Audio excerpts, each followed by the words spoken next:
Welcome to this episode of Scale as Needed. Armen Hammer, Kyle Bogart, Cliff Bogart, Daniel Kalbacher, and Chase in the corner. There You're not even saying anything. He doesn't even say anything. No, I'm miming. I just imagine just gesticulating wildly. Is that the ASL for? Yes. Yeah, for those of you just listening, the normally gorgeous shot that well-lit shot that Chase is featured in, where we see his full handsome guy face, is now shoved into a corner and looking very odd. Really what is the weird. Reasoning for this? He looks like You're in the dark. You're in a corner. It looks like he's in a prison. he looks like he's in detention. Chase has markers and a whitewboard behind him, so he can keep track of all the dreams that are dying as he's. Yep. Oh shit! slowly- This could be a new. Oh, feature. draw a dick. Yes, he's drawing a dick. That's the worst dick I've ever seen. Hold on a second. That looks like a plumbus. That doesn't look like a dick.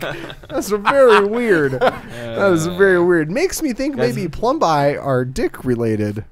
Impossible. That's a children's cartoon.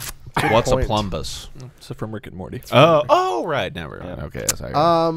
I thought you were joking there for a second. No. You guys, I'm going to put my sunglasses on. Do it. People are going to be able to tell the difference by my voice. Future's so Wow. bright, Armen's gotta wear shades. So, What future, you ask? The future as a triathlete. Yeah. So bright. Nice segue there, champ. Competitive triathlete. I participated in a half Ironman Yes. on Sunday just a few days ago. That half Ironman, in Did you get case a you guys participation wanted to medal? know, I did get a participation medal. Awesome. Why isn't it here? What's up with that, man? I don't feel right wearing it. I'll I need you to take the sunglasses off. I'm having trouble reading your insecurities in your eyes. how dare you? I need that. There's no insecurity here. In case you don't know what a half Ironman entails, it is a 1.2 mile swim, a 56 mile bike ride, and a half marathon, 13.1 mile run.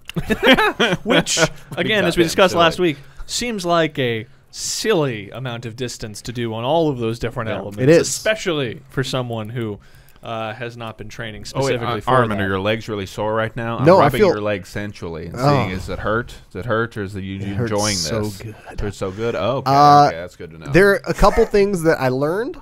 A couple things that took me by surprise. Yes. A couple things that I entirely expected to happen. Yep. And I will regale you with the tale of Armen's half Ironman, starting now. Cue the intro music. Ba ba ba da ba ba. Okay, so we have plenty of time and nothing else to talk about, so I'm going to start from the beginning. Yeah. When I was 4, All right. I You really did start from the beginning. Hold up here, Charles Dickens. No, so here's how this started. Katie wants to do a full Ironman. Yes. My future wife at the time, now my current wife, yes. Catherine. And by that, you mean she just wants you to get really cut. I mean, I was already and have been and will continue to be Soup's cut. super cut for our relationship. But either way, By the way, I like that you use like current wife for the remainder of our relationship, etc. Like, you're already like planning on like, how oh boy, dare divorce you? papers I are in am the mail doing already. none of those things, Well, Catherine. We are very happily it's an married, important and it's it an will important never, distinction. ever break up. It's an important factual distinction because if for the rest of their relationship they will likely remain married, because probably in the event that you are no longer married, you will not be in a relationship anymore, because it would be very strange to take a big back step and say, you know what, we decided to get divorced and now she's only my girlfriend. Yeah. I think we overcommitted a little bit to the whole Anyway, marriage thing, but we're still you guys dating are and reading living into together. my words way too much here. What I'm trying to say is that Trouble my in paradise, wife, guys? my wife has a life goal of doing a full Ironman, and which I personally think is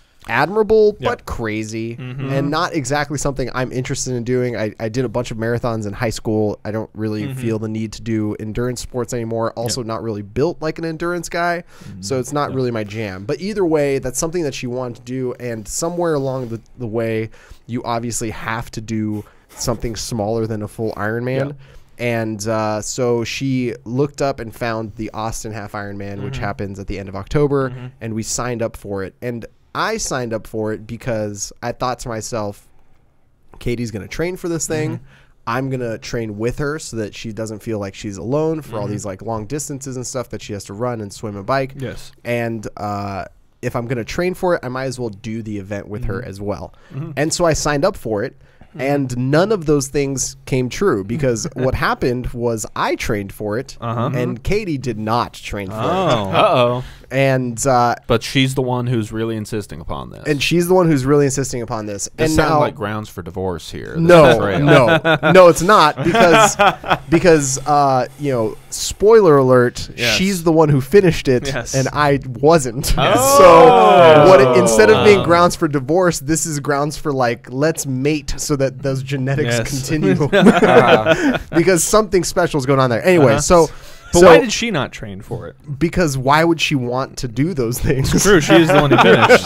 Yeah. She's like, once is enough. Yeah, so in reality, it's more of like a scheduling thing, and also just doesn't like there's just like whatever. There's she's never been one to train for things like this. Like she signed up for and did a full marathon without running once fucking leading up to it. And she's done 2 other triathlons without doing any training leading up to them. So what is a half Ironman? Really, if just so the narrative has been wrong here. It's Armen is not filing for divorce. Katie's going to trade up. yeah, that's let's not unravel that. Let's not pull that that string. We might unravel the whole thing. We don't want to do that. Anyway, so And in a related story, there's a video you should check out online of a road race somewhere that was televised. It was a broadcast road race from a couple of weeks ago, I think, where the race leader's balls fell fully out of his shorts, and the guys broadcasting as well as the camera are unaware of it to the degree that there's just like 30 seconds of full body shots of this guy just jogging towards camera with his balls just going just whipping around. He doesn't seem to be aware of it. The broadcasters aren't. Oh, he's aware of it. I don't know. He has higher priorities in life. He's feeling a lot of sensations that far into a race. I wish I had more details. Hold on, I think I have it somewhere in my phone. It's under my balls folder. Continue, and I will update you. Folder. not the my balls folder, but the balls folder, because the my balls Bowling folder is of balls, course pictures baseballs. of Kyle's balls. Anyway, so Got it. Oh no, the link has been taken down. Boo! Show me your ball. Yes. Anyway, so we signed up for this thing, and Joseph Urban, runner's ding dong. Well, his ding dong is I'm reading the caption. Comes out in marathon. So it's actually the name is Joseph Joseph Urban, spelled like the word urban. I think we posted this on Yeah. FloElite. Yeah, I think it we was did. somewhere. I think it made the rounds. That's where I first saw it. And you know his ball. I see it on Daniel's computer. first seeing it. That's a raw reaction. That's a real reaction. He is. Oh, we're gonna show it. I don't right think now. we can should. show it on the show. I don't think we can show it. No. Do not pan to thing, but so that Oh, we're gonna. table can It's gonna see be in it. the It's gonna be background. in the background of the the shot. So, Anyway, that's fine. Anyway, Okay. back to the half Ironman. Anyway, so I spent like 3 months training for this thing really fucking aggressively, and then stopped training for it completely at the beginning of September because I just happened to go on a ton of trips. That's like 2 whole months. Yes. Yes. And so my super professional hyper taper started 9 weeks before the event kicked off, and allows you to reduce some inflammation. you get gotta some strength back in the yeah. muscles. You know. the concept was sound. Yep. The execution was on point. I tapered like a motherfucker. Yeah, I mean, yeah. I did like 4 workouts in 9 weeks. Yeah. And it Adequate didn't pay off. Ice cream supplementation during Yeah. this. Yeah, it did not pay off the way not I pay off, expected no. it to. So Really walk me through the. I want to hear like your internal life as you start the race, and then the different stages in your kind of like emotional journey over the course of it, to the point where you knew that something had to be done, and then just really walk me through it. Don't skip anything. Well, let me preface this by saying that I spent most of my training time in the pool. Yes. Because I don't know if you guys know this, but I almost could not swim at all. Yes. Like 8 months ago, like swimming one length of a pool was metabolically too taxing for me to accomplish. So that means if we ever went swimming in the same place, I could dunk you pretty easily, and you couldn't do anything. Well, that's the thing. Not anymore, motherfucker. Yeah. But that's the thing is that, like, I think if you swim casually, that is to say, almost not at all, or you just swim like you jump into a river and do lake swimming and stuff like that, you don't realize how little you can actually swim in a line at pace. Because I remember I tried it when I was even lighter than I was now. I was like, yeah, I can swim. I had swimming lessons when I was a kid. I know how to swim. I occasionally go swimming recreationally, where you jump in a pool and you wade around and stuff. How much different could this be? Yes, how much different could this be? And I remember, and this was like just swimming the lengths of like an apartment pool, and it was just like kick, stroke, kick, strokes, kick, stroke, kick, stroke. And I look around, and my body had not advanced forward at all in the water. Like I had just nudged forward. And so just going the length of an apartment pool was enough to gas me out, just because it didn't. You don't move the same way they do on TV. I think the last time I swam was with just my upper body, because my ass was inside of a rubber tube there, tubing. So I was had my butt in the tube as I used my upper body to move along in order to get closer to the floating beer cooler. Yes. Now, is that permitted in a triathlon? Unfortunately. Well, there is one thing that we had in common. I pissed on myself plenty on that swim. I remember one of my favorite tubing memories, and the funny thing is, I vaguely remember this happening, but it was later recalled back to me by a friend of mine, which is me in a river, in a tube, just drunk out of my mind, because all you do is, and this is when I, obviously was going hard for years as a drinker. And I'd probably, let's say, had 24 beers over the course of a few hours. And the sun's beating down on you, and it's Texas heat, and I'm sitting in a thing, and I'm just drunk to the point where I'm unconscious, and my head is just drifting back and forth. And then, as described by someone else, and I vaguely do remember this, I was just very indifferently went, and vomited down my own body, and then did nothing to try and escape the vomit. Just leaned back and and just right down my own chest into the enclosed center part of the tube. So you're in the tube and you're in water, so that just became a little pool within a pool, kind of like a swimming pool on a cruise ship. It's like water in water. Also that was all vomit, you see. That was all vomit, and I just did, and I was just like, that's just how that's going to be now. And then I just continued to float down the river, and that, when I think of tubing, that's what I think of now. I miss drinking. It was so much fun. Sounds exciting. It was. Yeah, so I spent a lot of my time swimming because I wanted to not drown during this swim. And so we went to the athlete briefing the day before, and I don't know if you guys noticed how much colder it was this weekend in Austin, Texas than it has been in the previous 7 months. Yes. But it was it went from like an average daily temperature of probably close to 100 degrees. Last weekend it was 39 degrees the morning of the race. Nice. And you were totally prepared for that, right? Yes, of course. Yeah, all the right gear, all the right... I do own a wetsuit, which would have helped me, yes, but it's in California. So it did nothing for me there. Yeah. And so we started the day off spending about an hour in 39-degree weather wearing our tri-suits, which, in case you're wondering, is essentially a very thin spandex singlet. Yes.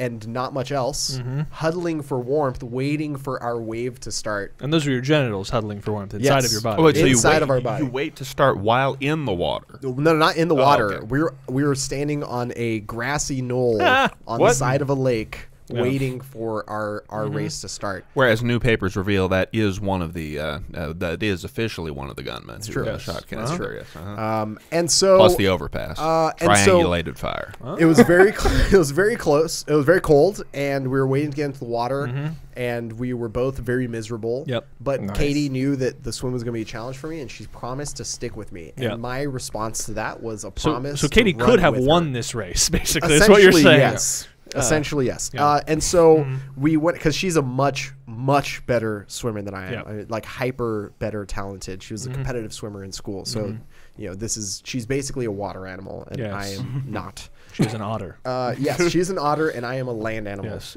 And so for those of you who at home who have not met Katie, she is actually an otter. Yes. It is. our babies are going to be very special. Yes. And anyway, so Armen is one of those. He's wearing a tail right now. I am furiously a furry. Furiously furry. So we get into the water, and the water is actually 69 degrees, which is wetsuit legal.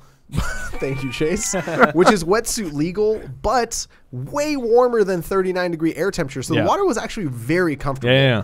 Except, when you swim in a pool, there's that line out on the bottom of the clear water, which tells you that you're going in a straight line. Yeah. And when you're getting kicked by people around you and swimming in a murky lake, there is not a line at the bottom of the lake. And I found out that I mainly swim left. That is a thing that I do. And so Kate was constantly prying me to turn right. Like, Armen, over here, turn right, Armen, turn right. To which you responded, Basically, yes. I like called over kayaks to like rest on them maybe 8 times. Like I just had to like stop and like hold on to a fucking kayak. Well, just be like, all right, I need to like get my bearings around, because the first meanwhile, half the of guys the with the kayaks are like, who told this man he could do this? Did he train at all for this? The first half of the race, for first half of the swim, I was very disoriented. I was having a really hard time putting together any sort of like reasonable distance doing the swim, my swim, like actually swimming. Most of it was just kind of trying to like side stroke. And then like a handful of meters freestyle before trying to like stop and turn right again. And so like elementary backstroke. It was really bad. Tickle T stroke. But tickle T stroke. The way that it was shaped is it was a box swim. So you go out, you make a right, and then you make another right, and you're coming back. But you turn out and you end up kind of like a spear point. Like you go really far out into the lake, and then the last half of the swim is all on the way back. Which made it a lot easier because it's just a straight line. I don't have to worry about the buoys or anything, and I can just like, I basically just told myself swim like you're swimming to your right, and that was my straight line. But even at that point, there's a 1 hour 10-minute cap on the swim. It's 1.2 miles. To put that in perspective, the person who won the race swam it in 25 minutes. There's a 1 hour and 10-minute cap, and I knew that we were getting really dangerously close to that 1 hour 10-minute cap, because if you don't finish, they don't let you complete the rest of the race. So I had like, there's moments where I did the save yourself, Catherine, go, I'll catch up. I'm like, I'll just say goodbye to the kids for me. Like one of those things. And she was like, shut the fuck up and swim, you idiot. And so we did. We made it in 1 hour and 5 minutes. Cut back to Armen. Save me! You have to save me! By the way, does anyone remember the lice episode from South Park? That was so good. So that was good. a good Save the episode. kids from them. I think you're sort of quoting that. Yeah. Yeah, that Hey, night. Yeah, Armen. Yes. Who wins in a race? You or shit? What's her name? Castro. God, Brenda Castro. In a swim race? Oh, Yeah. fuck. Who's Brenda Castro? Brenda Castro is the fittest woman in Mexico, but she is like notoriously bad at swimming. Like at Granite Games, there was a swim event, and she was the last human being. It was a 500-meter swim, and it took roughly 40 minutes. Yeah. Oh, wow. I will swim faster than her. Nice. But you're both going to go to the left. Yes, but I have more respect now than I did for like someone who doesn't swim getting into an environment like a lake swim. That's fucking terrifying. So the fact that she had the balls to do that is really impressive. But either way, so we barely make it under the cap. 110 is the cap. 105 is our time. Katie could have done it probably in around 40 minutes, maybe just under 40 minutes if she had actually swam it instead of waiting for my slow ass. To like deadwood float across the water. And so we get out there into the transition. We change. We also had to, on Saturday, the day before the race, go and buy windbreakers for the bike, because we literally had no preparation for it to be as cold as it was going to be. So we had bought some gloves and bought some windbreakers. And incidentally, it is now almost 90 degrees again in Austin today. Yeah, today it is 90 degrees in Austin. Yeah. But when you're soaking wet and you're going to be biking, the wind is going to be pretty cutting. You need some sort of insulation. So anyway, so we change up, we grab our stuff. We're feeling okay. We feel pretty good. I knew that, again, she was going to be ahead of me on the bike. But, we followed along each other for the first, hour or so on the bike. And she started slowly, separating herself from me. And this is where things got saying stuff like, I don't know that guy. Real fucking sideways. The wheels started coming off pretty quick here. So, literally? So what? That would be an excellent excuse. We're coming. So how did you feel getting out of the water before making that transition to the bike? Were you already thinking elated? Elated to get out of the water, but are some alarm bells going off? I am not prepared for this. No. Oh, you were like, the rest is cake. I was like, I'm going to be totally fine. This was the thing. I survived. You're through the crucible. Yeah. And to me, I was like, I can cruise and still finish the bike in 4 hours, which would be like the maximum time I'd need. Word. And so I was wrong. I was so wrong. So basically, what I underestimated was two things. One is the triathlon. Well, as a whole, I'm talking specifically to the bike. One is I underestimated. Remember when I was saying there's a thing called brick training that triathletes do, where they combine a couple of different things?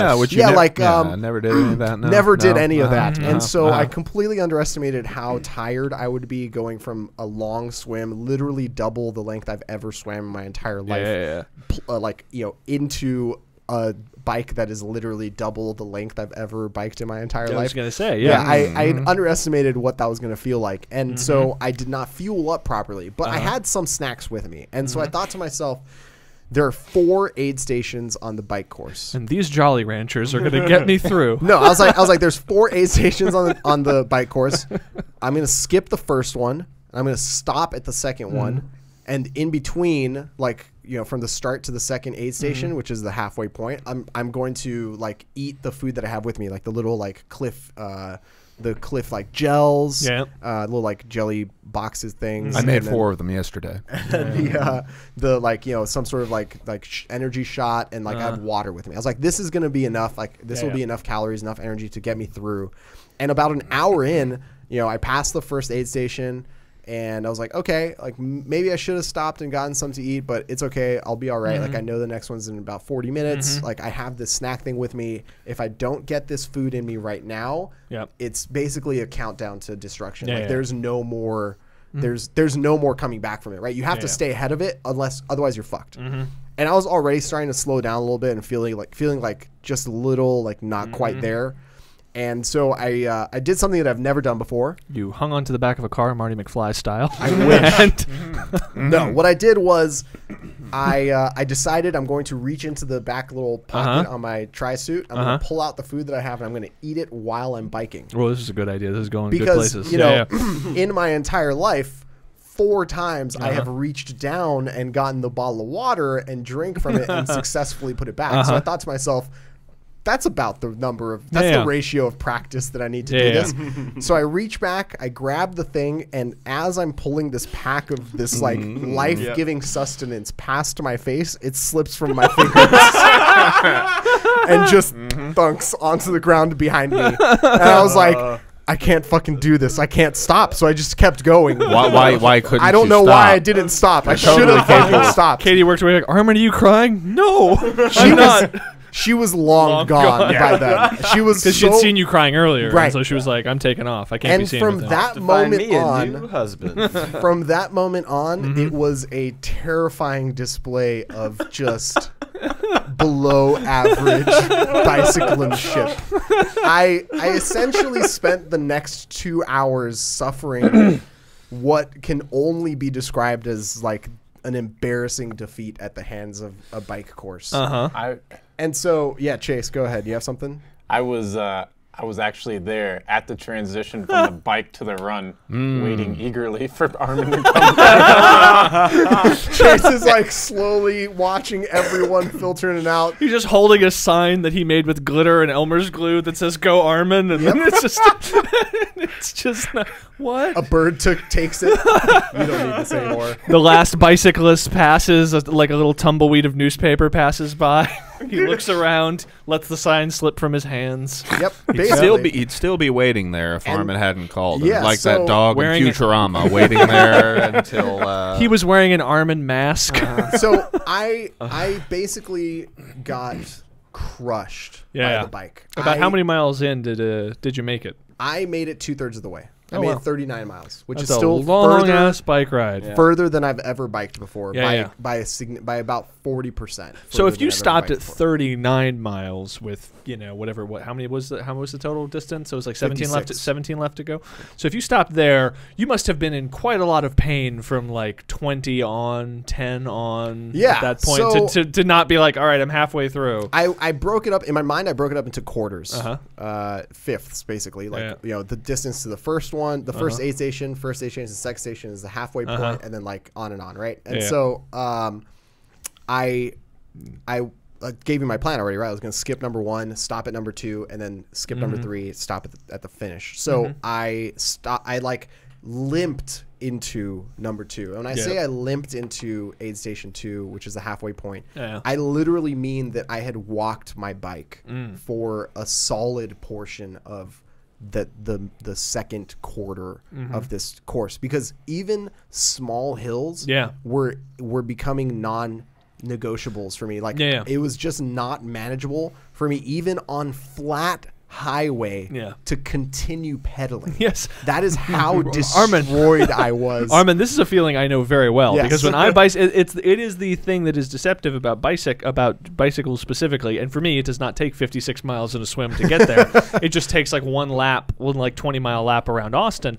But yeah, you get to a point, and it's because it's like just doing this low output activity for a long period of time, and it's like I get to a point where I'm not necessarily out of breath, or I'm not, and my muscles aren't like full of lactic acid, but literally I'm so globally exhausted that like if the road just is like this, like a slight incline, like I don't have it in me. Like I literally can't press down, and so I stop and I walk and walk and walk, and then if it goes downhill, I'll get back on and coast, and then if it flattens out again, I'm like getting off and walking. So you hit that point. I hit that point, and it was entirely my fault. So.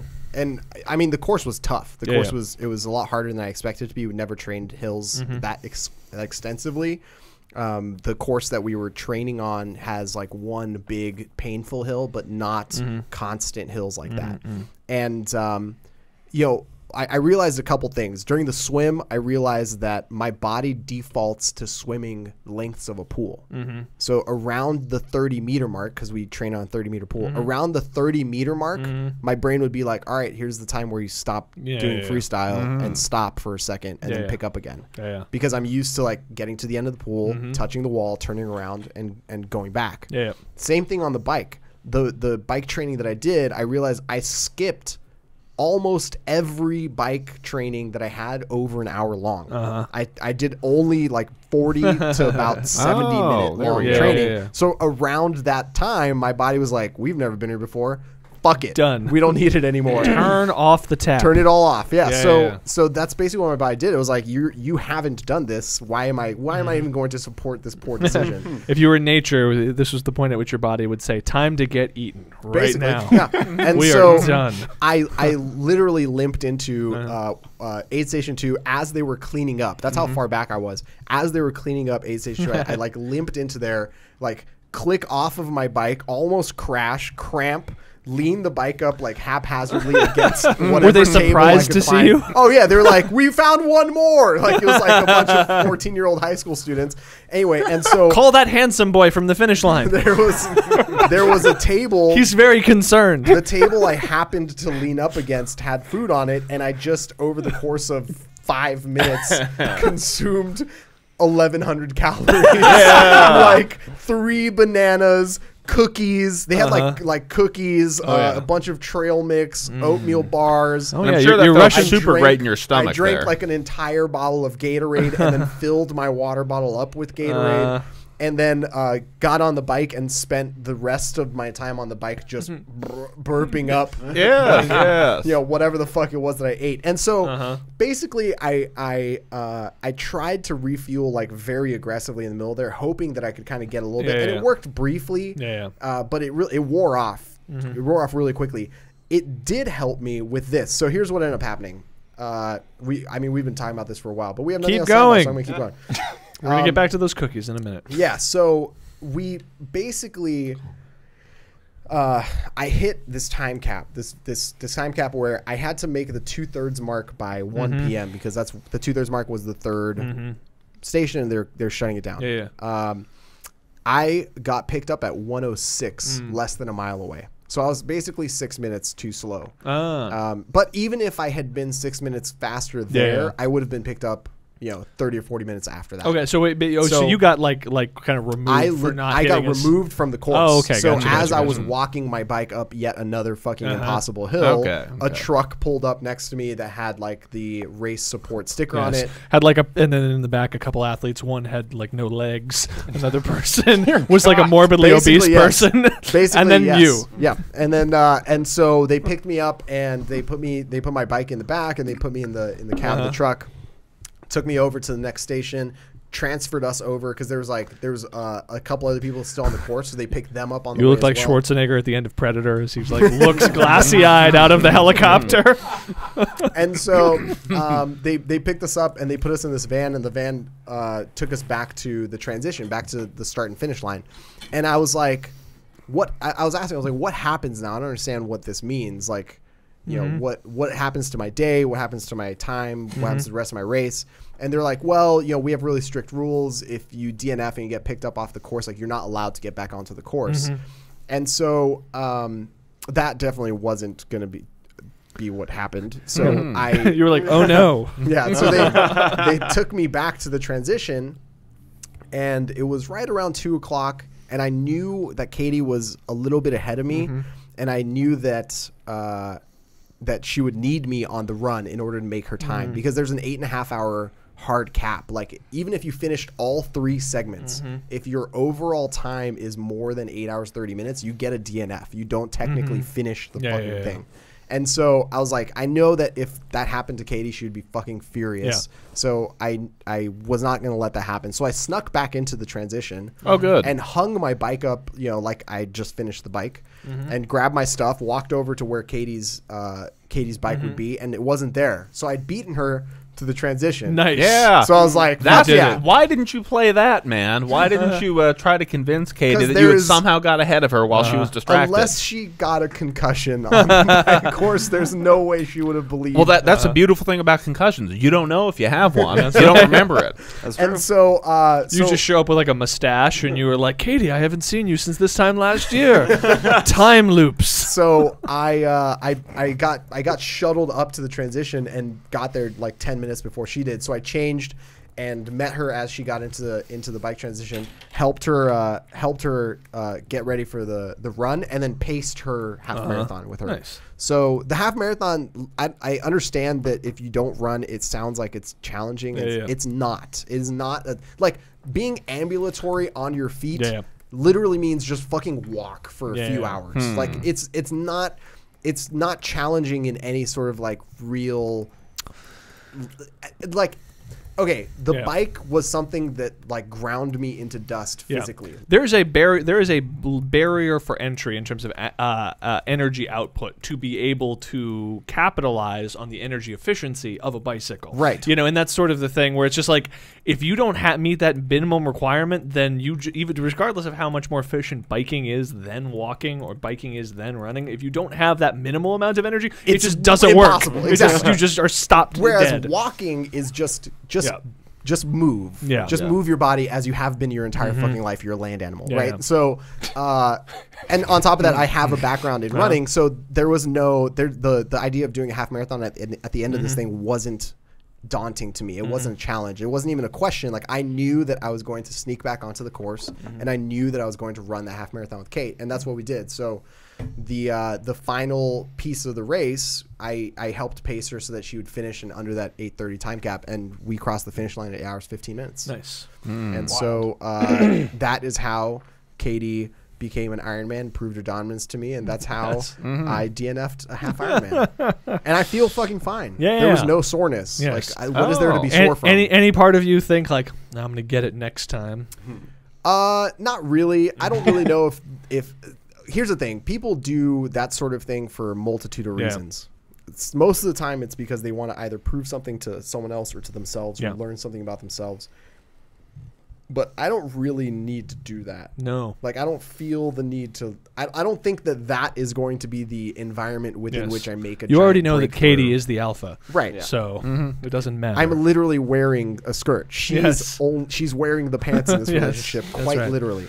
And so so basically, like, you know, I understand the challenges necessary. I see where I fucked up leading up to it. If this race had been at the end of August or the beginning of September, you know, in the middle at the end of that like 3 or 4 months of heavy training I was doing, I would have been fine. Yeah, because that is here's the question though. Do you think you could have CrossFitted yourself and by that I mean in the shorter domain Metcon kind of CrossFit into a level of fitness that would have allowed you to finish that race? If you had been like fitness Armen to the max, like you know, doing Frans and Karens. So here's I've done one triathlon before this. I did a sprint triathlon in Malibu with an ocean swim, bike. It was like a half-mile swim, 18-mile bike, 4-mile run, and I trained for that via CrossFit. I did nothing different. I did weightlifting and Metcons, and I borrowed a bike. And I bought a wetsuit. That's it. And I still do not know how I survived that swim because I was a worse swimmer then. There's no amount of CrossFit you can do to make you a more efficient swimmer or make you a better bicyclist. It's like doing a bunch of CrossFit and then entering a jiu-jitsu contest. Right. It's just like you just don't know how to do it. Right. And so, like, you know, you can CrossFit your way into running a marathon because literally running a marathon requires you to just be capable of being fucking bored for 7 hours. Like, that's all it means, right? And so, you know, there's a very high threshold of minimum skill requirement to survive a fucking lake swim or an ocean swim. Or like a long hilly bike ride. Asterisk on the whole running thing, because for other individuals, there is also a hard limit on the ambulatory forms of exercise. I love the like all that you need to do to like do a marathon is just be capable of being bored. Well, I have definitely made it. I have definitely made it to the point far short of 26 miles, far short of 13.1 miles in the past, where I'm just like, I can't get home. I have to stand here or sit here, and either one of two things is going to happen. I'm going to start feeling better, or this is where I die. One of the two things is going to happen. And thus far, the coin has come up heads. But that's what running is like for some of the rest of us. Fair enough. Yeah. So if I'm correct here, didn't your dad make it into the Boston Marathon one time? He did. Yeah. So I love that Armen's sitting here and being like, one of your dad's signature achievements in his life, fitness-wise. Fucking bullshit, whatever. That's not what I'm saying. No, yeah, what I'm saying is Got it. finishing a marathon doesn't require any particular level of skill. Finishing a marathon very, very slowly doesn't require much. Whereas you can if you're qualifying for that's a big deal. Yeah. You know what I mean? That means something. That means you're fucking fast. Yeah, right? I hate to say it, but I could probably run a marathon right now because I am functional and I've been fitnessing a lot. That marathon would not be very impressive though, because it would be twice the length time-wise of other marathon runners or anything that would be considered reasonable. Right. And so and you know, there's that's what I'm trying to say is basically, you know, Katie is going to do another half Ironman. She's eventually going to do a full Ironman. I think this woke her up and kind of like she understands now that she has to actually train if she wants to do a full Ironman because the time caps are much more aggressive. It's it's double the distance in everything and only half much more time, right? So you only get 12 hours versus 8.5 hours, and it's double the distances. So she has to train for it in order to get there, and I think that's something that is going to be her jam. Like I will, and her training partner for that will be her next husband. her fitter, thinner, more endurance focused husband. He'll be a very lathe Armenian man. Oh my gosh! Named. Katie says if we get 500 reviews, we should do a marathon or triathlon. I was really hoping. I thought you were going to say if she gets 500 reviews, she will divorce Armen. Divorce Armen. Jeez, Katie.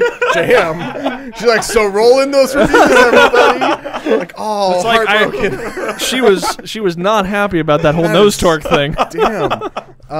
Yeah, so Katie's gonna do it, and the idea of doing short triathlons, by the way, is awesome to me. Like, I would love to do more sprint triathlons, shorter swim, shorter bike, shorter run. You get it done in like 90 minutes, and you go fucking home and have some beer. Like, I don't care about that. You mentioned the distances for a sprint triathlon, which is all news to me. All I remember is a 4-mile run at the end. Yes, that doesn't seem like a sprint to me. 4 miles is way longer than a sprint. Quote unquote, a sprint triathlon is essentially anything less than an Olympic distance triathlon. So as long as any of the distances are less than an Olympic distance triathlon, it's considered a sprint triathlon, even if it's not like a short. Because there are triathlons that are like, it'll be a 300 or 400 meter swim, and it'll end with, or like it'll be like a 10-mile bike, and it'll end with maybe a 1.5 mile run or a 2-mile run, like less than a 5K.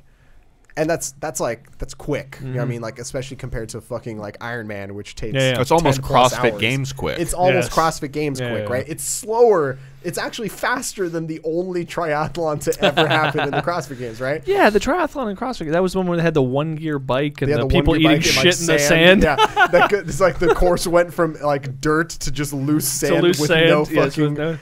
It's like, So yeah, I suspect I will be doing more shorter triathlons. I don't particularly want to do a longer race again. People have been like asking me if I feel like I need to redeem myself. I don't particularly feel like I need to redeem myself. But people keep asking. It's weird. It seems like other people really feel you need to redeem yourself. It seems like other people kind of are looking down on me because of this. But no, I at the end of the day, like, I'm super fucking proud of Kate for doing what she did. Like, literally walking in with no fucking training and finishing that thing. It was very cool to see her do that. And the best thing to me is you don't need to keep kissing up to Katie. She's not actually going to divorce you. It actually lit the fire in her that she has to train now, because god damn, that's fucking annoying. Okay, and beyond that, what I also like is how humble she is. You know, she stays grounded. She stays. You know, so she's only rubbed it in my face 3 times. Nah, so it'll be interesting. We spent a lot of money on our fucking bicycles, and I'm gonna continue using that thing. And that's how you gotta do it. I'll help her train for whatever races that she has coming up, and I am going to get back into lifting a bunch of weights and choking people. I love I spent a lot of money on this bicycle, so I'm definitely going to use it. Cut to a couple months from now, it's sitting with the medicine balls covered in dust. Yes, that's right. Basically, yes. Yeah, I think that what we need to do is you need to do another triathlon, but you know, at this time you guys join me. But at various transition points along the way, you have to pull like heavy cleans, or someone just tackles you halfway through the run and you have to jujitsu your way out of it. That'd be great. That would be cool. We're I'm actually trying we'll call that an adventure triathlon. What would the scale as needed triathlon be? It would start with 4 shots of it would start with 4 shots of Full Metal Jack, and then you would hit you have to go through a whole thing of nose torque. Then would be a long period of let's say kayaking to a series of platforms on which there were stacks of McDonald's hamburgers, and we would eat these hamburgers, and you would have to eat at least 5 hamburgers. No, you flip a coin, and if it's heads, you eat it. If it's tails, it's a suppository. That's right. Not a special suppository suppository, but a hamburger suppository in your butthole. Whoa. Then you have to. What you have to do at that point is you dock the kayak, and then you have to move all 6 of Armen's superfluous medicine balls up a hill. Then you have to, once you get to the top of the hill, you have to get like some sort of Brillo pad and scour Armen's dusty triathlon bike, which has just because it's been left out. There's just a lot of rust on dust on it. You got to get all that shit off there. Then from there, nose torque immediately, obviously. Deadlift with the plates on no fire. Longer a triathlon. Listen, because it's a series of threes, the Fibonacci sequence, if you see.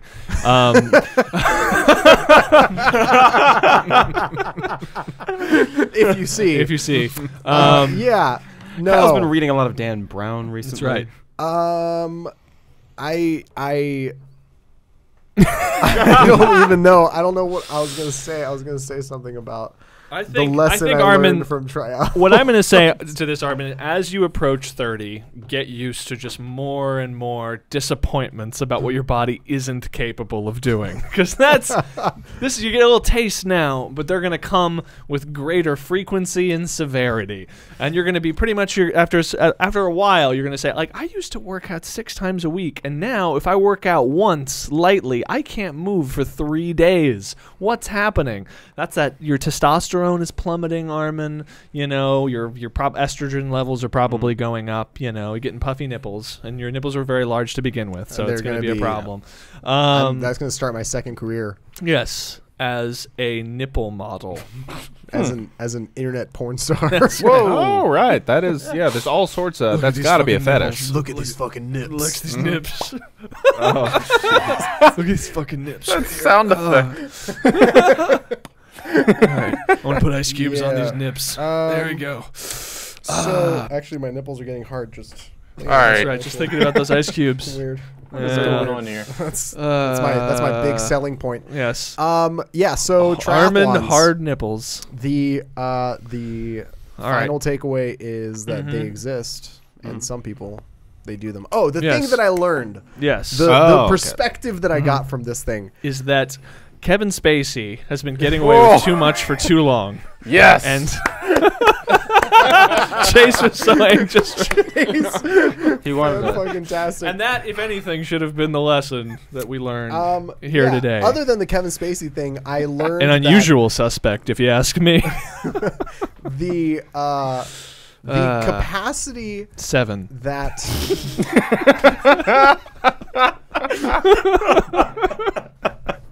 You done? Yeah, you are. I don't think I am. No. Probably not. It's fine. Keep it going. The capacity that the best triathletes in the world have. What a fucking reference! There we go. Nice. Nice. By the sounds of it, he's been packing it in for some time. K does pack. That's true. That's true. Oh, shit. Yeah, so the capacity that the winners of these Ironman, half Ironman races have is fucking ridiculous. Because the guy who won this race, this German guy who won the race, not Giannis, he swam the 1.2 in like 25 minutes. He biked 56 miles in 2 hours, 10 minutes. And he ran the fucking half marathon at the end of all of this shit in an hour and 11 minutes. What? Yeah, what is right? It is a fucking garbage amount of endurance and capacity. I thought that a good marathon time was around 3 hours, right? Or is it 2 hours? Good, but 2. like not It's like 2 now. Okay, I work for a company that like Flow Track. Good for who? Good for us or good for a competitor? Yeah. The world record half marathon was what? It's like it's under an hour. Maybe, I'm not sure. Yeah. Under I just know that at this point at like the Ironman 23. Nice. I know at the Ironman World Championships, like the marathon they're running at the end of that that race, you know, after 2.4 miles swim, 112 miles bike, is like 2.5 hours. Yeah. That's full marathon. That's a full marathon. Awesome. At After the other end stuff. of all of that. Yeah.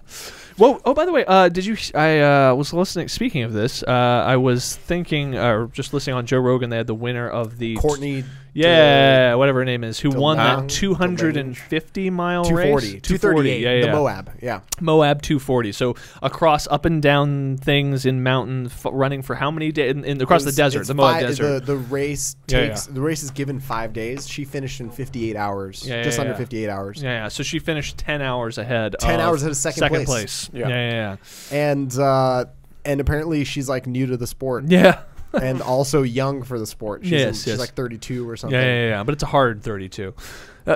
She's put a lot of miles on seen it. some shit. Yeah, she's clearly done and seen some shit. Yeah, but that is, that's what I found funny is they were talking about. She said that they were talking about potentially doing a 500-mile race after that, but just running for days. And it was interesting because she is very much one of those people who seems to have like a limitless capacity.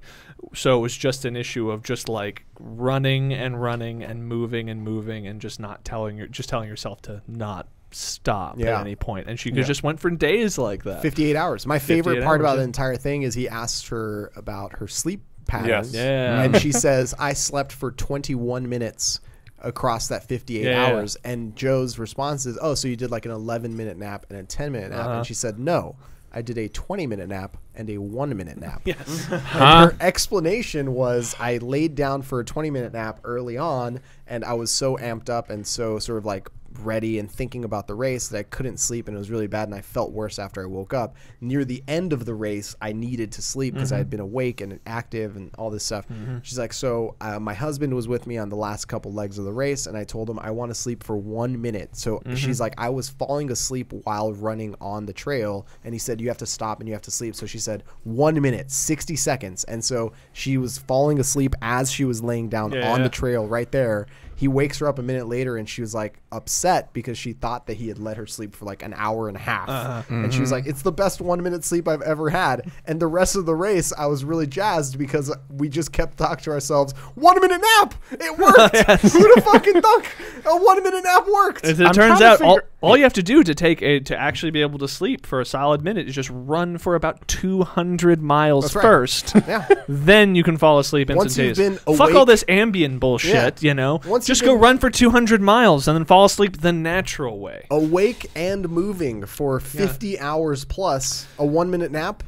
That's all you need. That's right. Feels nice. Oof. I'm still trying to figure out if you guys are fucking with me. I swear just to God, lying it's about 100% all true. of this. No, right this now. is You a real could well thing. be. I wouldn't This was all on the Joe Rogan. All on the Joe Rogan. Can I just start making up weird shit that I heard on a very old episode of the Joe Rogan I've podcast? been doing it for years. Yeah. Okay, No one would check you. You haven't been doing this? So that was my experience with my half Ironman, and I don't really know what else to say about it.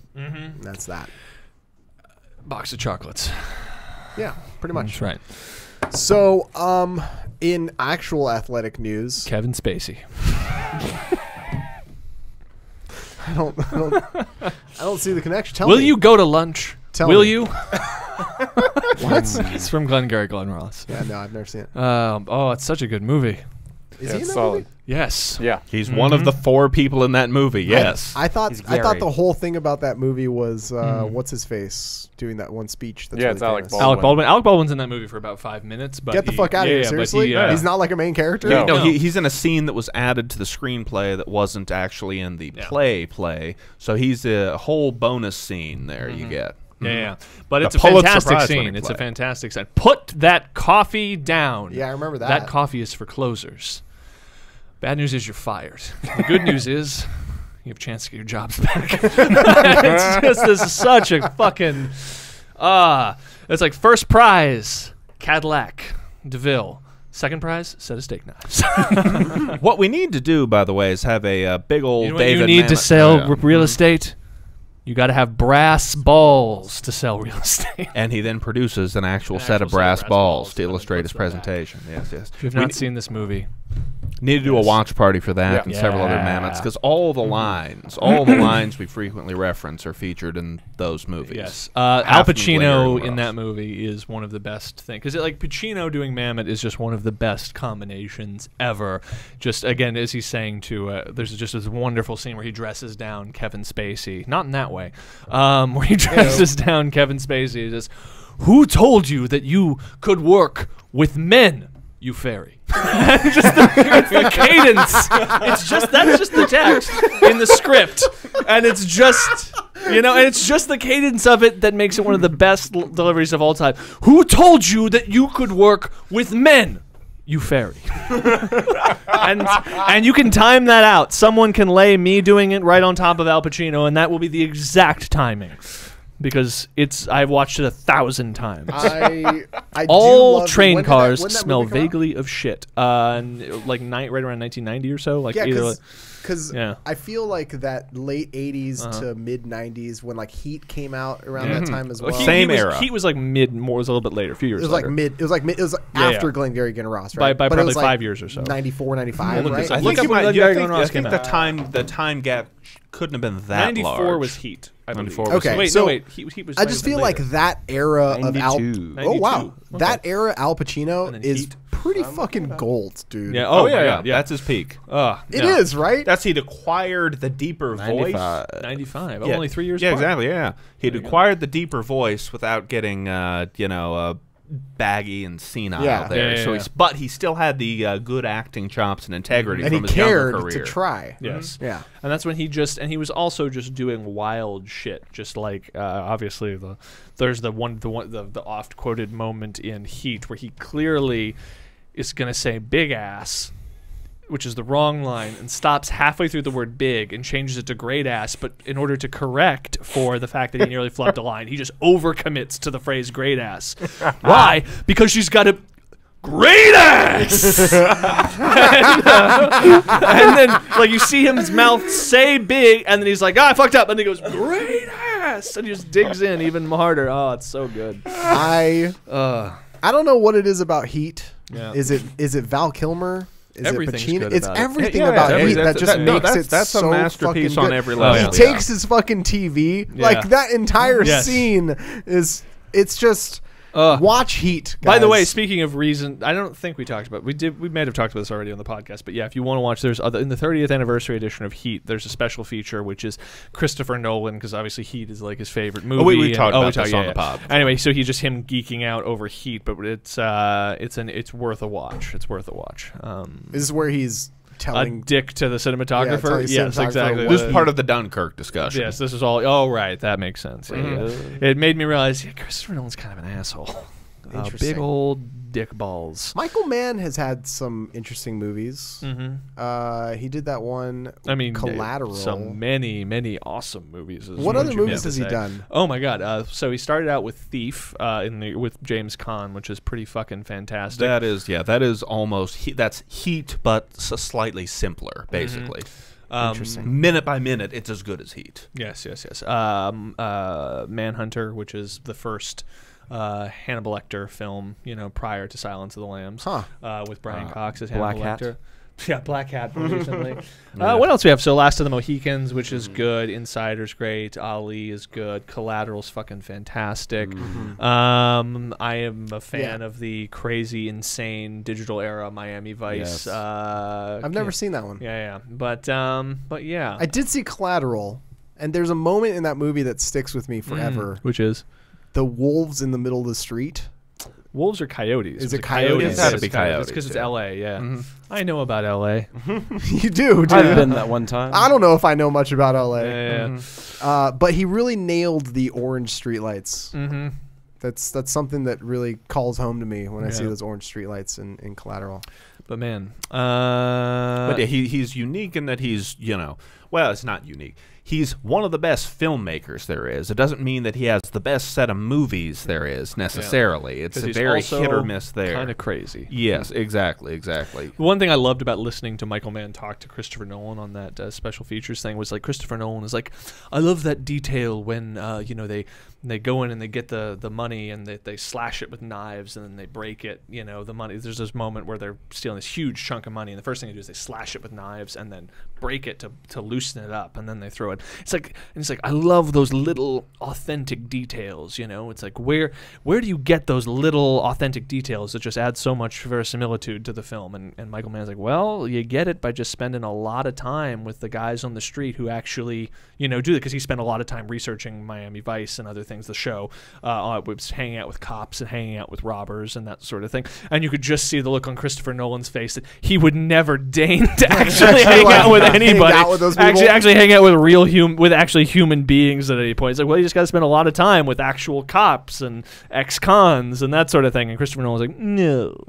That sounds stupid. Yes. That is as far away as you can get. Yeah, as blue collar and as upper crust kind yeah. of personality of filmmakers you can get. I've not seen that special feature, but I can Yeah. already picture all of it there. Yeah. Michael Mann is very blue collar, very gritty in his whole approach to life and everything there. Was that Miami Vice movie he did good? It's it okay. It depends on the perspective you take. Yes, that There's a is couple true. different cuts of it. I mean, for those of you who don't know, Michael Mann created the original Miami Vice, What? the television show. Yeah, That's the where he thing. got his start. Was there The So- whole look of Miami Vice is the Michael Mann thing. Yeah. That's his cliched look. That's Yeah, the yeah. look of Manhunter. and then That's what transitioned everything into movies and all of Huh. that other stuff. But Miami Vice is, as someone who had such an incredible hard-on for Michael Mann when that movie came out, I just lapped it up, and I can see there's several films, and David Mamet being another one of these people, where it's like even the things that probably objectively don't work in some of their movies, but that are so, in the case of Mamet, so just overtly Mametian, like I dig them. Yeah. Or in the case of Michael Mann, things are so overtly Michael Manny about them, like I just dig that shit. It's like the inverse, at least in terms of my own opinion, of Ridley Scott there. Because both Michael Mann and Ridley Scott have a lot of things that don't work about them. But for whatever reason, when I see something that Ridley Scott does that doesn't work, I'm not so in love with the Ridley Scott-ness of everything that I ever watch that movie again or think about it. But Michael Mann, pretty much every moment of every movie that Michael Mann has directed, I'm okay with. Now, it's not that it's a good movie, but it's like I could totally click on any Michael Mann movie and just keep watching it. It's not, even if the story doesn't make sense, even if everything is kind of garbage about it, my eyeballs just want to be on that screen there. But that's the thing, is it's an interesting comparison to talk about Michael Mann versus Ridley Scott, because I think of them both as being kind of masters formally. However, Ridley Scott, I would say everything that Ridley Scott does is always very glossy and completely effortlessly palatable to any general audience. That is to say, it always has all the hard edges are sanded off.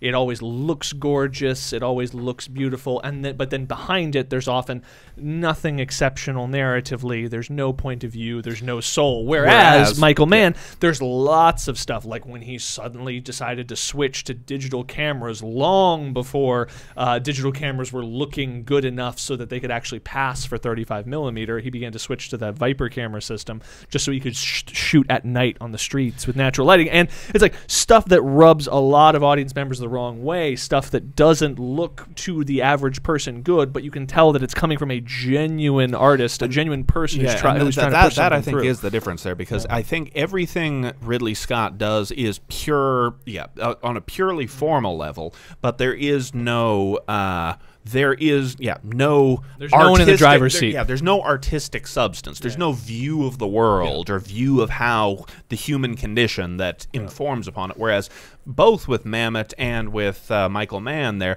they both have a very clear perspective on the human condition and the nature of man that is inherent in everything they do. So including when it misfires, you still are fascinated by seeing any bit of any universe they create. Yeah, and that's the thing. It's like you can watch all of Ridley Scott's movies and come away with not much other than some are good and some are bad. If you sit down and you watch Michael Mann for like a few nights in a row, it's like you were gonna go get a clean cement apartment and you're gonna sit in there and smoke cigarettes and like wear a suit jacket and be like, women, man. Don't have anything in your life that you can't walk out the door on in 30 seconds if you feel the heat coming around the corner. That just like underlies. That is the case. When in the periods when I've been obsessed with Michael Mann or David Mamet or any other real artist, there it does change your personality short term. That's why you got the apartment at Mueller. You see, it's just you, Cliff, just standing on his balcony, naked as the sun rises, watching it come over the thing. Both he and his dick are smoking a cigarette. Yes, that's right. I can say definitively that were it not for the bits in Heat where Robert De Niro is in his house there about the blah, blah, blah, heat coming around the corner, 37, I wouldn't have got the apartment I have now, and I wouldn't be as happy with it as I am now. My contentment sitting in that apartment is the same contentment, let's say a momentary keeping the demons at bay that Robert De Niro's character felt sitting in his house in Heat. It's like, you can tell something's up with Cliff. Why? He just pours himself into his work. It's like every fucking thing. Yeah, it makes me want to watch a bunch of Michael Mann movies now. We should probably do that at some point. Yeah. Maybe have our own little critique viewing parties or something. Well, Michael Mamathon. Mamathon. Michael Mamathon, but also Mammoth. I don't think Armen has seen any Mammoth that's ever. the thing. That's like what a big other- one. What other mammoth? Oh my god. Well, About 25 different movies and plays. Yes. Well. Glengarry Glen Ross was obviously based on his Pulitzer Prize-winning play. The film was not directed by him, but it's still one of the best adaptations of one of his best works.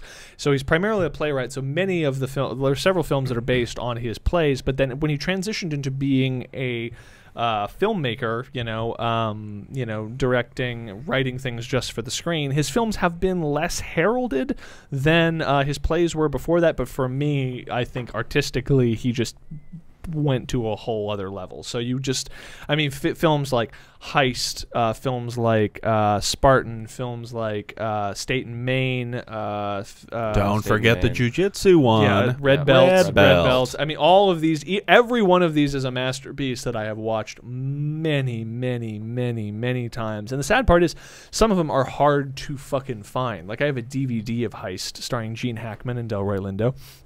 I say that because there's several heists out there, films called Heist, but you can't even buy it on iTunes if you want to buy it on iTunes. Yeah, there's no possibility of streaming it. Yeah. There's not available on any streaming services. Yeah. There's definitely no Blu-ray. Well, Yeah. if I don't think there's a Blu-ray. Yeah, and then going back into the day, like things like House of Games and Homicide and Spanish Prisoner. Spanish Prisoner. Holy shit. Just like naming movies I've literally never heard of. Yes, Spanish Prisoner was just one of those things. Like I spent like a decade of my life trying to write my own Spanish Prisoner, and I don't know. Yeah, not that Heist. Starring Robert De Niro. That was the thing. I was like, wait a second. What? Yeah. Yeah. Different So Heist. Robert- Where would one? I would start with a red belt. Red Belt is good, but Red Belt is the thing is jiu-jitsu. Red Belt is deep. Red Belt is great, but Red Belt is like deep mammoth. So it's like, I don't know if it's the most accessible thing in the world. I would say Spanish Prisoner is a great place to start on the dramatic side. State and Maine is a great place to start on the comedic side. But honestly, I think a good Heist. good way to start though with the whole Mammoth thing, because I don't think Armen even has a conceptual notion of even Mammoth's whole vibe. Yeah. Might just be Glengarry Glen Ross. Definitely I think see that's the one to Glengarry go Glen with there. Because that's the play he won a Pulitzer for. He wrote the screenplay, and now even though he didn't direct it, it was still directed competently with all the best actors in it. And so that might be the one fun to have a movie night there, just because that'll give you a notion of Mammoth's thing, and then you can jump off from that point to other stuff. I remember like a lot of my late high school years just like desperately attempting to like replicate Mametian dialogue in my notes. So I'd be like, I have an idea for a movie. I'm on and like all these fragmented little bits of dialogue, and it's like, all right, I am scene 1. I am 75 pages into this scene at this point.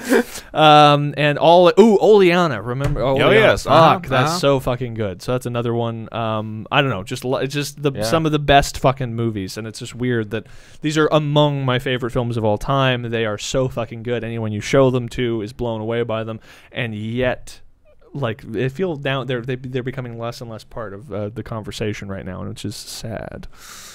And then he also had just a career as a very successful screenwriter, and wrote a lot of big fancy things. Yeah, wrote the screenplay for The Verdict. Anyone seen The Verdict? Yeah. Very Mametian film not directed by David Mamet. It was The Edge, starring Anthony Hopkins and Alec Baldwin, written by David Mamet as well. Yep. Lots of things. Well, this weekend I'm going to go see Thor. Yeah. Yes, looks like it's going to be fucking great. Yes. And possibly I can see it on that Sunday, but I have to get permission from my girlfriend first. So bring her. Yes. Well, I could do that as well. That's a logical thing that could happen. Yeah, it's weird. Anyway, I'm stopping this conversation here right now. Give me your social media plugs. I am at Mr. Kyle Bogart on the most David Mamet obsessed Instagram account on the internet. I really would love it if you just turned your Instagram account into a David Mamet. Like that shitty thing where people just take pictures of signs and it's like, this is my personality now. Yeah, it'll be like that, except I'll just post quotes from David Mamet movies. I'm at Cliff Bogart on an Instagram account. Boom. I am at a Supersonic Man on Instagram, Twitter, etc., and the host of Hot Tag, available on iTunes. And I'm Chase504 on all the things. And I'm at Armen Hoist. Thanks so much for listening, folks, and we will catch you later. Peace.